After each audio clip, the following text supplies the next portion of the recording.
If you're listening before sleep, you are in the right place. Some stories do not end where you expect them to. They travel slowly, passing through places and years and quiet observations, until one day the path they followed begins to curve back toward its beginning.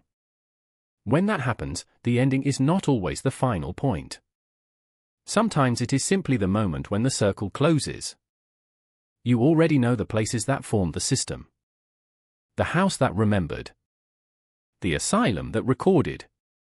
The sanatorium that connected distant structures across the forests of Karelia. The hydrological station that measured the movement passing beneath the water. And the observatory that had watched the sky since 1881, waiting for the path between the stars to return again. Each place had revealed one part of the pattern. Memory. Archive. Connection. Measurement. Observation. And beneath the ridge below the observatory, inside the chamber carved into the stone, the final mark of the system waited. The unfinished circle. The place where the path first appeared. But the circle had not been closed there. The final gap remained open. Because the movement had not completed its orbit yet. After leaving the chamber beneath the observatory, I remained on the mountain ridge for several hours. Night had settled across the valley below, and the frozen lakes reflected only the faintest lines of starlight through the drifting clouds. The observatory tower stood silent behind me.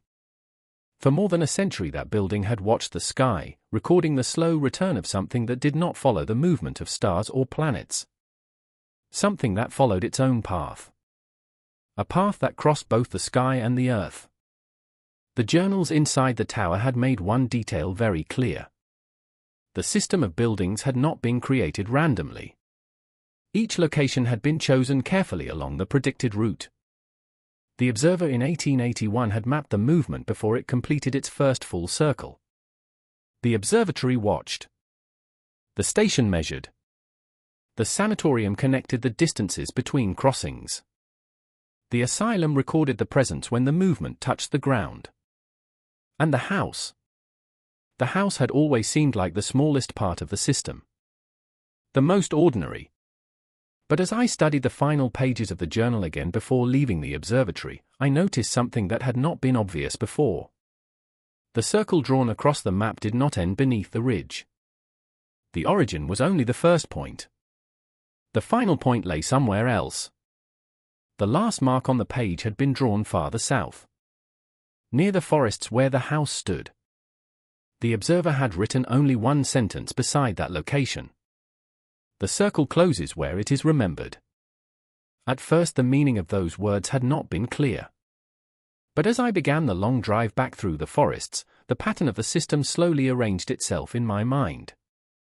The movement had appeared beneath the ridge in 1881. It had been seen in the sky shortly afterward. The buildings had been placed along its predicted path across the land. Each structure measuring one stage of the orbit. And when the movement reached the final point of that orbit, it would return to the place where it was remembered. The house. The journey home took 2 days. The forests grew familiar again as the road curved southward past the frozen lakes and narrow villages scattered across the valleys. By the time I reached the final road leading toward the house, the sky had begun to darken with early evening clouds. The building stood exactly where I had left it. The same quiet structure surrounded by trees. The same narrow path leading to the door. Nothing about the place looked different. Yet as I stepped out of the car and looked toward the windows, the house felt aware. Not in the uneasy way it had felt during the earlier movements of the system. Not attentive. Not shifting. Simply waiting. As though it had always known that the path drawn across the sky would eventually lead back here. Inside, the rooms remained still. The photograph of the sanatorium still rested on the table where I had left it days earlier. But the reflection in the water beside the building had changed again. The faint circle in the river had grown slightly darker. The thin gap in the ring had narrowed. The system was aligning. The movement between the stars was completing the final distance of its orbit. And somewhere beyond the clouds drifting across the evening sky, the path that had been watched since 1881 was slowly returning to the place where the circle would close. The house remained quiet as evening settled around it. The trees outside moved slowly in the wind, their branches brushing against each other with the same soft rhythm I had heard many nights before. The sound had always felt ordinary, but now it carried a different meaning. Every place within the system had reacted when the movement passed nearby. The asylum had recorded its presence in the long corridors. The sanatorium had revealed its connections through reflections that did not belong to the present moment. The station had measured the ripple beneath the lake. The observatory had watched the path across the sky. And now the movement was approaching the final point of that path. The house. I stood in the sitting room for several minutes, looking again at the photograph resting on the table. The sanatorium still appeared exactly as it had the day I visited it. The long building beside the river. The narrow shoreline path on the opposite bank. But the reflection in the water had changed once more. The circle had almost closed. The faint gap that had once separated the ends of the line was now barely visible, like a thin seam in the surface of the river. The system was nearly complete. I moved slowly through the rooms of the house, noticing details that had seemed unimportant before. The creak of the floorboards beneath the hallway carpet. The faint drafts that moved quietly through the walls when the wind changed direction outside. Even the silence of the upper floor felt different. The house was not reacting the way the other places had. It was not shifting or recording anything. It was simply remembering. The envelope that had guided me through the previous location still lay on the table beside the photograph. Until now each message had pointed toward another place. Another stage of the system. But when I opened the envelope this time, the paper inside contained only a short line of writing. Remain here. No coordinates. No instructions. Just those two words. For a moment I wondered whether the message had been written recently, the same way the symbol at the hydrological station had appeared on the chart after the crossing beneath the lake. But the ink on the page looked older. The handwriting matched the careful script from the earlier letters. The message had been prepared long ago. Whoever had designed the system had known exactly where the final point of the circle would be. And they had known that someone would eventually stand inside the house when the path returned. Outside, the sky grew darker as the last light of evening faded behind the trees. The wind slowed. The forest fell almost completely silent. For the first time since discovering the system, every place connected to the circle seemed to pause at the same moment. I felt it in the structure of the house. Not a sound. Not a movement. Just a quiet stillness spreading through the rooms. The same kind of stillness I had felt in the chamber beneath the observatory. The system was aligning. I returned to the photograph once more. The reflection of the river beside the sanatorium had changed again. The circle in the water had nearly closed. Only the faintest break remained where the two ends of the line had not yet touched. Then something else appeared in the reflection. At first it looked like a shadow passing across the surface of the river. But the movement did not follow the flow of the water. It crossed the reflection slowly, the same way the distortion had moved through the stars when I looked through the telescope in the observatory tower. The movement had reached the final point. The path that had been watched for more than a century was now crossing the place where the circle would close. I looked toward the window. The sky above the trees remained dark and quiet. Yet somewhere beyond the clouds, the orbit of the movement had reached the last distance of its return. And the house was waiting for it to arrive. The stillness inside the house deepened as the night settled around the forest. At first nothing appeared to change. The wind outside had nearly stopped, leaving the branches of the trees motionless against the dark sky. Even the quiet sounds of the forest, the distant shifting of leaves or the faint movement of animals through the undergrowth, seemed to fade. The house had grown completely silent. I remained standing near the table, watching the photograph carefully. The reflection of the sanatorium in the river had become darker now, the thin circle in the water almost completely closed. Only a faint break remained. a narrow line where the path had not yet completed itself. The distortion I had seen moving through the reflection moments earlier continued drifting slowly across the surface of the river in the photograph. The movement did not disturb the water. It did not create ripples.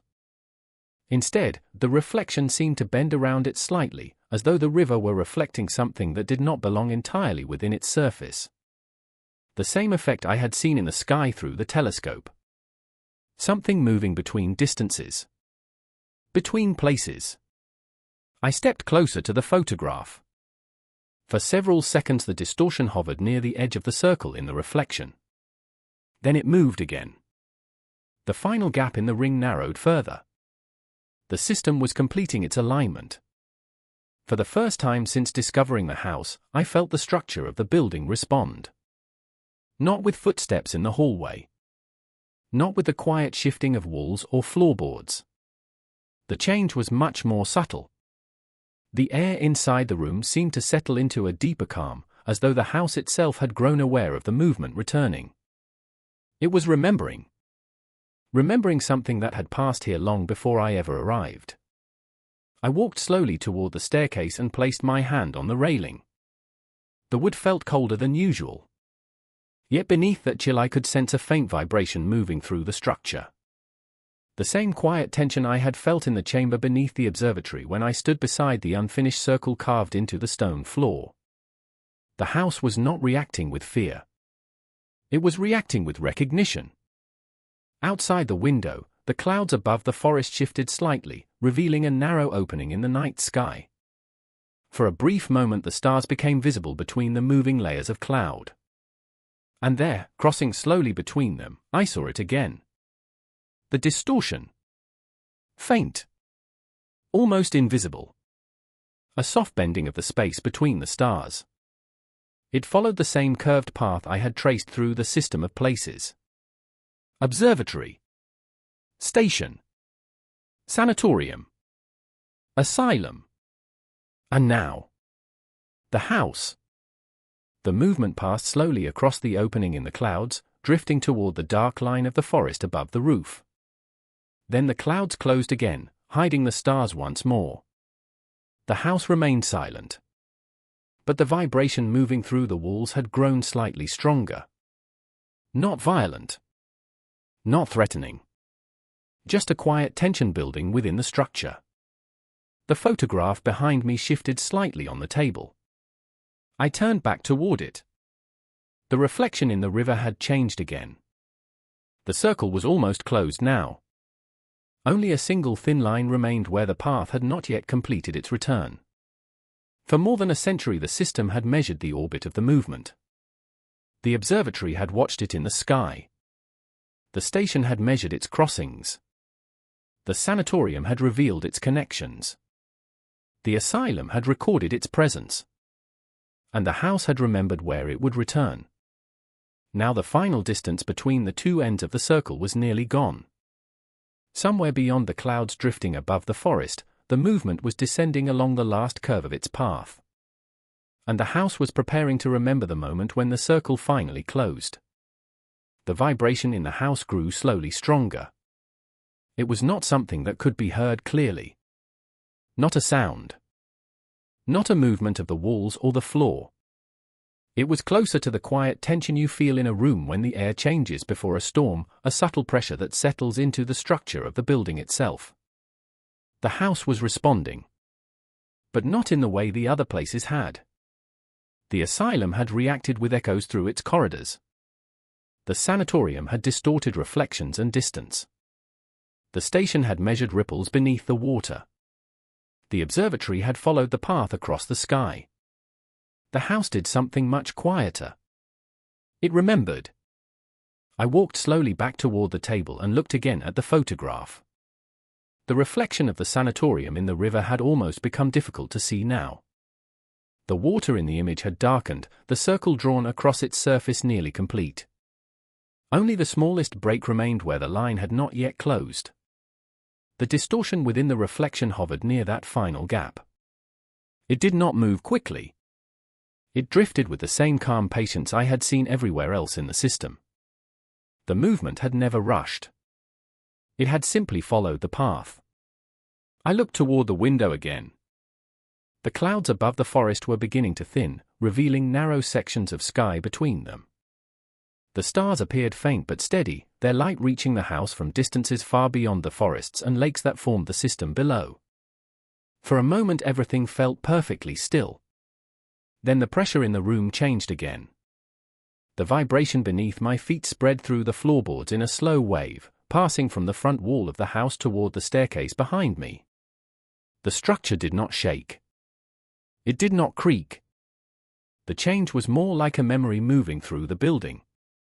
The house was aligning. I turned toward the hallway. The staircase leading to the upper floor stood exactly as it always had, the railing catching faint reflections from the dim light of the sitting room. But something about the air near the stairs had changed. It felt slightly heavier, as though the space between the walls had deepened. I walked slowly toward the first step. For several seconds nothing happened. Then a faint sound moved through the house. Not footsteps.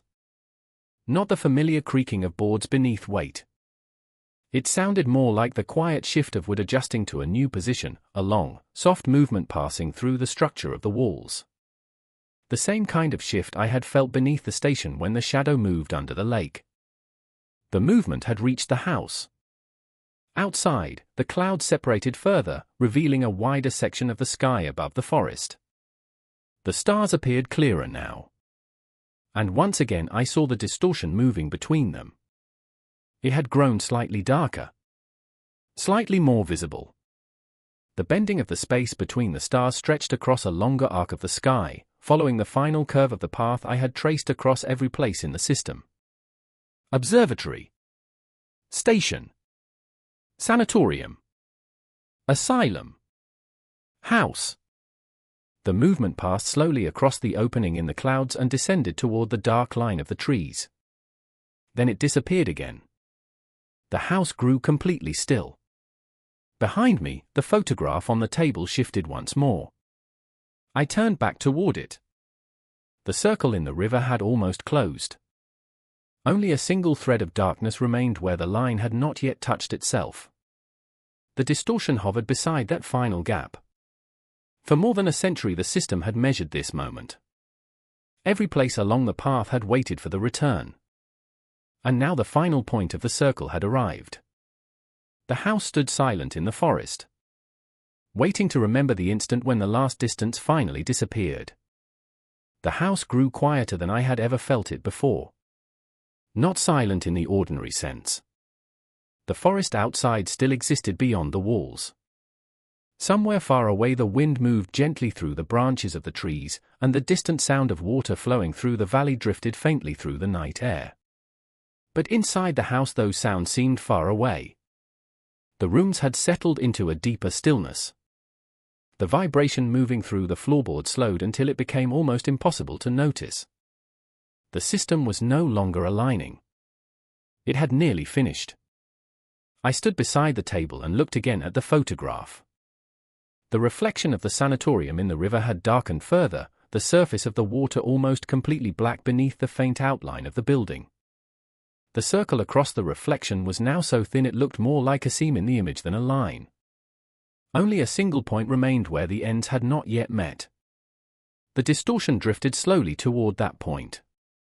For several seconds the movement paused. The surface of the river in the photograph bent slightly around it, just as the stars had bent around the distortion when I watched it through the telescope in the observatory tower. The system had followed the movement across the sky. Across the land. Across the water. And now it had returned to the place where the circle would close. The house. A faint sound moved through the hallway behind me. Not footsteps. Something softer. The quiet shift of air along the walls. I turned slowly toward the staircase. The upper floor remained dark and still. Yet the space above the stairs felt deeper now, as though the house had opened some hidden distance within itself. The same sensation I had felt in the sanatorium when reflections revealed places that were far away. The system was not simply marking the return.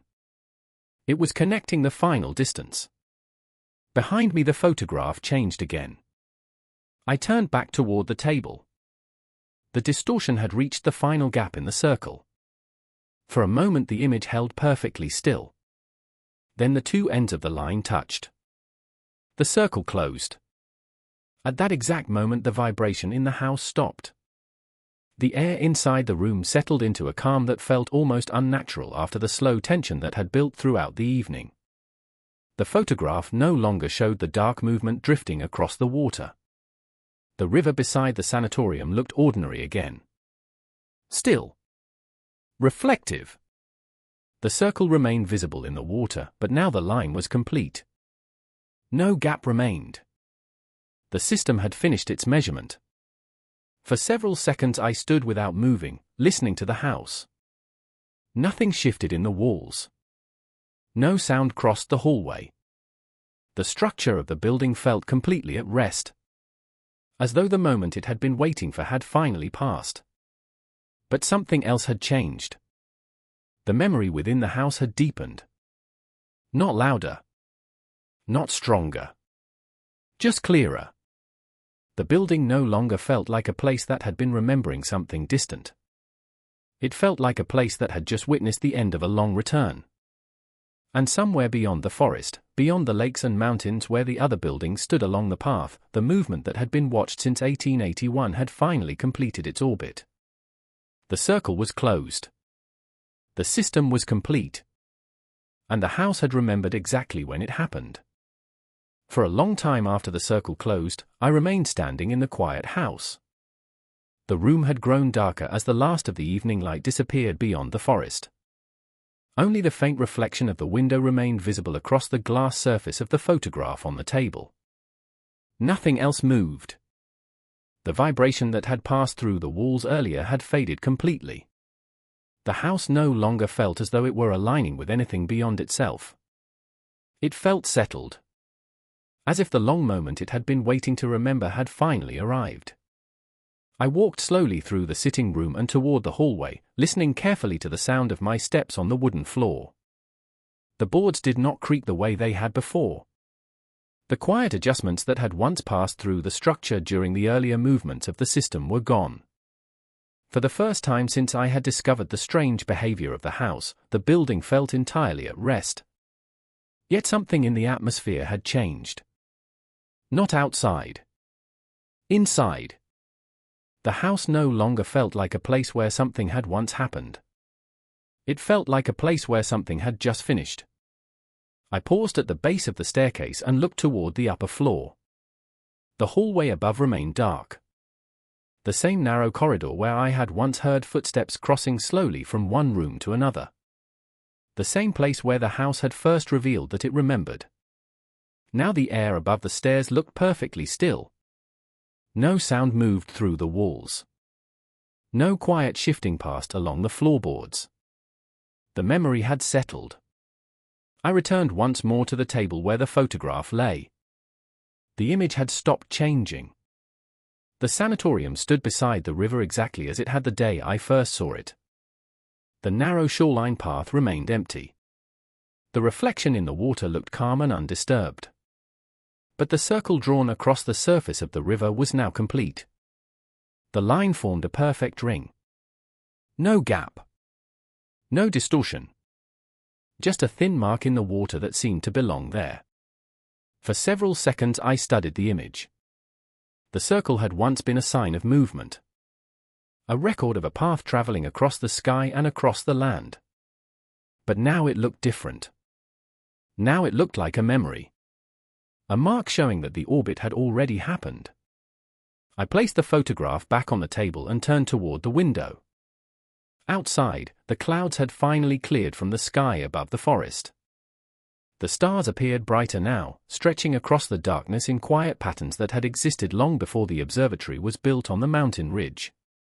For a moment I searched the sky carefully, looking for the faint distortion that had once moved between the stars. The bending of light that had followed the path across the system of buildings. But the sky looked ordinary again. Nothing drifted between the stars. No shadow crossed their light. The movement had completed its orbit. It had returned to the place where the circle closed. And then it had gone. I stood at the window for several minutes, watching the quiet forest beneath the sky. Eventually the wind returned, moving gently through the branches of the trees the way it always had. The night felt calm again. Normal. The long return that had begun in 1881 had finally finished. Every place along the system had played its role. The observatory had watched. The station had measured. The sanatorium had connected. The asylum had recorded. And the house had remembered. Now the circle was closed. The system had nothing left to measure. Nothing left to observe. Only the memory of the moment when the path finally returned. I turned away from the window and walked toward the staircase.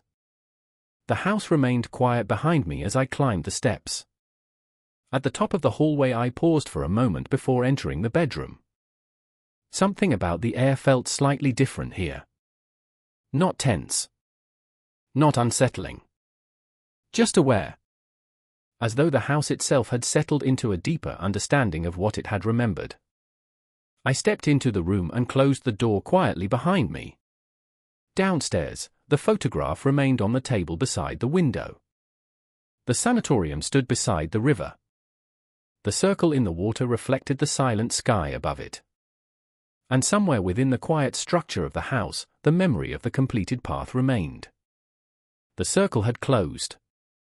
But the house would always remember the night when it happened. Epilogue. The house remained still long after the circle had closed.